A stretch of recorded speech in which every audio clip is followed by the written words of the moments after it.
কিন্তু কিছুক্ষণ পরে আর হচ্ছে যে মোটিভেশন গুলো থাকে না। ওকে, মোটিভেশন কিভাবে কাজ করে এই জিনিসটা বলছি।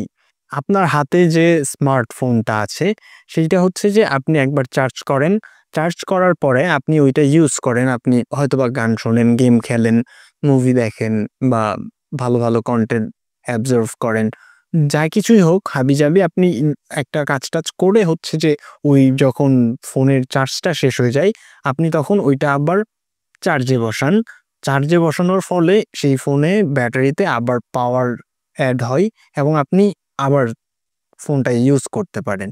ঠিক মোটিভেশনটাও আমাদের লাইফে এইভাবেই কাজ করে। মোটিভেশন হচ্ছে আমাদের লাইফের অ্যাজ এ পাওয়ার হিসেবে কাজ করে, চার্জ হিসেবে কাজ করে। মোটিভেশন সবসময়ই আমাদের সাথে থাকে না। মোটিভেশন শেষ হয়ে যায় কারণ আমাদের আশেপাশের বিভিন্ন জিনিস আমাদেরকে ডিমোটিভেট করে ফেলে এবং আমাদের মোটিভেশন শেষ হয়ে যায়। এইজন্য খুবই চমৎকার একটা পদ্ধতি হচ্ছে যে মাইন্ডে কিছু সেট পয়েন্ট অ্যাড করে রাখা।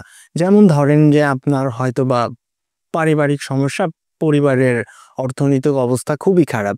এখন আপনি হচ্ছে যে আপনার যেই উইক পয়েন্টগুলো আছে এগুলো হচ্ছে আপনি আপনার মাইন্ডে সেট করে রাখবেন, যেগুলো জাস্ট আপনি ভাবলেই যাতে এরকম হয় যে আপনি মোটিভেটেড হয়ে যান অটোমেটিকলি। ইটস লাইক আ পাওয়ার ব্যাংকের মতন যাতে কাজ করে। মানে আপনার যেই বিষয়টার জন্য আসলে ভালো থাকতে হবে, আপনার ভালো কিছু করতে হবে।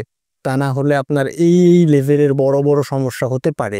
এই সমস্যাগুলো আপনার একদম সেট পয়েন্টে এড করে রাখবেন যাতে ওগুলো ভাবার সাথে, সাথেই আপনি অটোমেটিক্যালি মোটিভেটেড হয়ে যান। তারপরেও দিন শেষে অবশ্যই চেষ্টা করতে হবে মোটিভেট হওয়ার জন্য আসলে মোটিভেশনাল ভিডিও বা অনেক ধরনের পডকাস্ট বা মানে ব্রেনের আসলে খাদ্যই হচ্ছে ইনফরমেশন।